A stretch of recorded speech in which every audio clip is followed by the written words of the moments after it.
అమ్మ lunch box మాయ. ఒక చిన్న ప్రశాంతమైన పట్టణంలో సోహం అనే ఒక బాలుడు ఉండేవాడు. అతను తన చివరి పరీక్షలకు సిద్ధమవుతున్నాడు. ఈసారి పరీక్షలు కాస్త కష్టంగా అనిపించాయి. పాఠాలు కఠినంగా ఉన్నాయి. పోటీ ఎక్కువగా ఉంది. అతని మనసులో భయం కూడా ఎక్కువగా ఉంది. ప్రతిరోజు ఉదయం సూర్యుడు పూర్తిగా ఉదయించే లోపే అమ్మ నెమ్మదిగా లేవేది. సోహం కోసం ప్రేమగా లంచ్ బాక్స్ సిద్ధం చేసేది. వేడి అన్నం, తాజా కూర మరియు అతనికి ఇష్టమైన చిన్న స్వీట్ కూడా పెట్టేది. స్కూల్కి వెళ్లే ముందు అమ్మ అతని తలమీద చెయ్యి పెట్టి చెప్పేది, బాగా తిను, ప్రశాంతంగా ఉండు, నీకు వచ్చేదంతా బాగా రాయి. అతని కష్టమైన పరీక్ష గణితం వచ్చిన రోజు సోహం చాలా టెన్షన్లో ఉన్నాడు. పరీక్ష హాల్లో కూర్చుని అతని గుండె వేగంగా కొట్టుకుంది. ప్రశ్నాపత్రం కాస్త కష్టంగా కనిపించింది. ఏమైపోతుందో, అన్నీ మర్చిపోతే అని ఆలోచించాడు. మధ్యాహ్నం విరామం వచ్చినప్పుడు అతను నెమ్మదిగా తన లంచ్ బాక్స్ తెరిచాడు.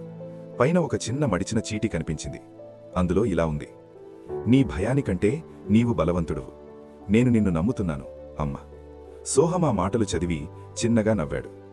అతనికి గుర్తొచ్చింది, తన రాత్రి చదువుల సమయంలో అమ్మ నిద్రపోకుండా ఉండేది. అతనికి అర్థం కాకపోతే ఓపికగా చెప్పేది.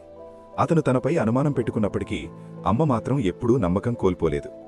ఆ లంచ్ బాక్స్లో కేవలం భోజనం మాత్రమే కాదు, ఆశ్వాసం ఉంది, ప్రోత్సాహం ఉంది, ప్రేమ ఉంది.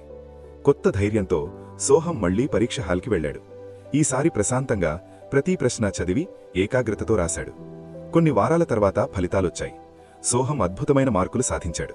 అతని ఆనందంతో ఇంటికి పరుగెత్తి అమ్మను గట్టిగా కౌగిలించుకున్నాడు. అమ్మా, నీ లంచ్ బాక్స్లో నిజంగానే మాయ ఉంది అన్నాడు. అమ్మ నవ్వుతూ చెప్పింది, ఆ మాయంటే ప్రేమే బాబూ. నీతి, ప్రేమ మనకు బలాన్నిస్తుంది. చూసినందుకు ధన్యవాదాలు. ఇంకా మంచి కథల కోసం టైనీ టాడ్లర్ టైమ్స్ ఛానల్ను తప్పకుండా సబ్స్క్రైబ్ చేయండి.